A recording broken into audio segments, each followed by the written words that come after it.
दोस्तों, आज की कहानी है दादी सासू माँ। मैं आपके ताने नहीं सुनूंगी। दोस्तों, कहानी शुरू करने से पहले अगर आपने हमारे चैनल को सब्सक्राइब नहीं किया है तो सब्सक्राइब कर लीजिए ताकि आपके पास पहुंचे हर नया वीडियो। रोहिणी उन औरतों में से नहीं है जो घर गृहस्थी की चिंता में समय को उपेक्षित करे। वह बिल्कुल भी सीधी सादी सब कुछ सहने वालों में से नहीं थी। उसे जो कहना वह साफ साफ कहने वाली सेठ परिवार की बड़ी बहू की बहू है। उसे अपने परिवार से विदाई के वक्त यही सबक मिला था।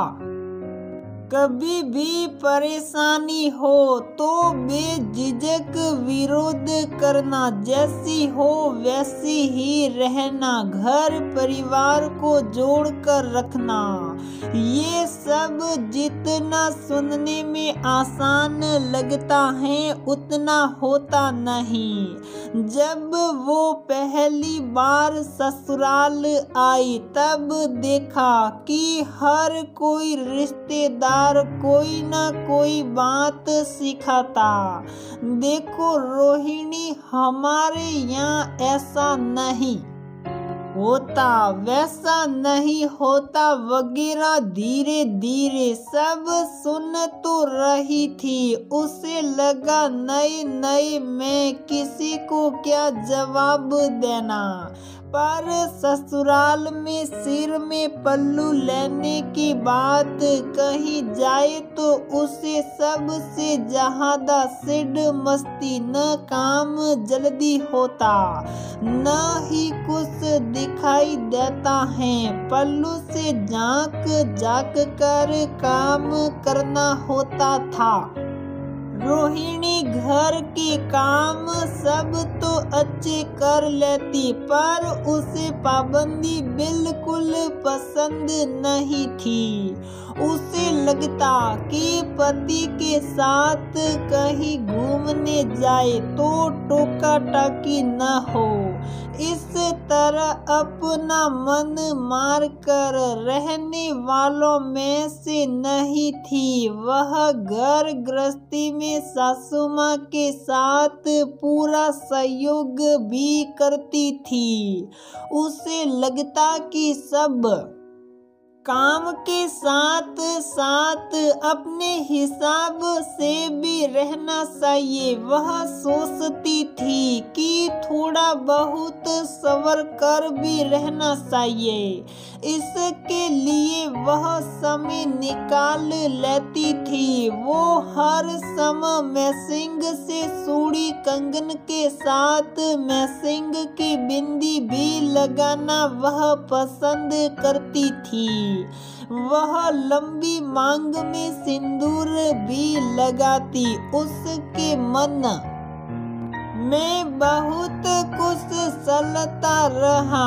वह उसने सोचा कि मैं अब सबके सामने खुलकर बोलूंगी। अभी शादी के कुछ दिन ही हुए थे। उसे सिर का पल्लू भारी लगने लगा था। अब वह मौका ढूंढती सिर पर पल्लू बिल्कुल न रखना पड़े। आज उसने सोचा कि बोल ही दूं। सबके सामने बोलने से एक बार में ही सब टंटा खत्म। अब दादी सास को खाना परोस ही रही थी कि तभी उसे ढंग से दिखाई न देने के कारण फिसलने वाली थी। तभी उसने सिर का पल्लू पीछे कर लिया ताकि सबको खाना परोसने में सुविधा हो।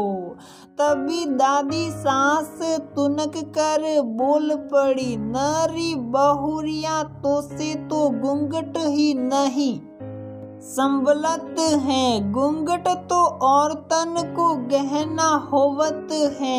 बड़ी अपनी बहुरिया को समझाई दे कि सिर का पल्लू और ऊपर कर ले। इते मामा ससुर और सासा ससुर सब बैठे हैं। तब रोहिणी ने कहा, दादी जी मैं गिरने वाली थी इसलिए मैं पर्दा नहीं कर पाऊंगी।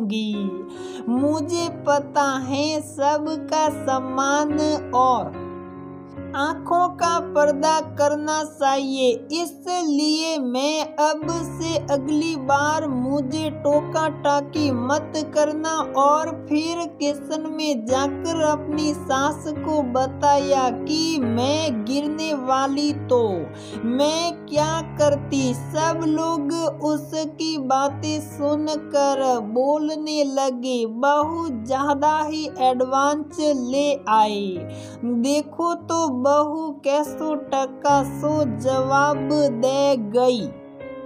अब सिर में पल्लू नहीं रख हैं। धीरे धीरे समय बीतने लगा। इस तरह रोहिणी ने सिर पर बड़ा पल्लू रखना छोड़ दिया। उसके यहाँ सास ससुर को कोई परेशानी नहीं थी। घर के लोगों ने भी दादी को समझाया, पल्लू रखना आजकल के समय में जरूरी नहीं होता। पढ़ी लिखी बहू लाए हैं तो घर के काम जल्दी नहीं होते, इसलिए पल्लू नहीं करने दो। फिर भी दादी सास पुराने जमाने की थी। जब भी रोहिणी के सिर पर पल्लू गिरा हुआ देखे तो बड़बड़ाने लगती, सिर में खूंटा गाड़ दो ताकि रोहिणी का पल्लू न गिरे। हम लोग भी सिर में पल्लू लेते रहे। आजकल के सांचले आए सांचले। अब रोहिणी ने कहा, दादी माँ आपके ताने सुनना मुझे मंजूर नहीं, इसलिए आपसे मैं साफ साफ कहती हूँ, मुझे ताने न सुनाया करे। एक बार की बात है कि सास ससुर और ननद देवर को शादी में शामिल होना था। अब घर में वह केवल अकेली थी। दादी सास के साथ वह घर में अकेले रहते हुए सारे काम अच्छे से कर रही थी। वह अपना और दादी का ख्याल बहुत अच्छे से रख रही थी। उसने थोड़ी देर बाद दादी के घुटनों में तेल लगाकर मालिश कर दी। उनके मन की दलिया दाल की खिचड़ी बनाई और अपने हाथों से खिलाई। तब दादी माँ भी पसीज गई, कहने लगी कि बहुरिया मैं तो खो कैसो गलत समझत थी। ते तो मन की बुरी नैया मायरों को तोहे पहचानवे में इतनी बड़ी गलती हो गई। अब रोहिणी ने दादी से कहा, दादी जी हमें भी माफ कर देना, पर मुझसे ताने नहीं सुने जाते थे तो मैं भी आपसे कटी कटी रहने लगी थी। हम सबको एक दूसरे का ख्याल रखना चाहिए ताकि हमें और सबको भी कोई परेशानी नहीं हो। तभी घर में प्यार और सम्मान बना रहता है।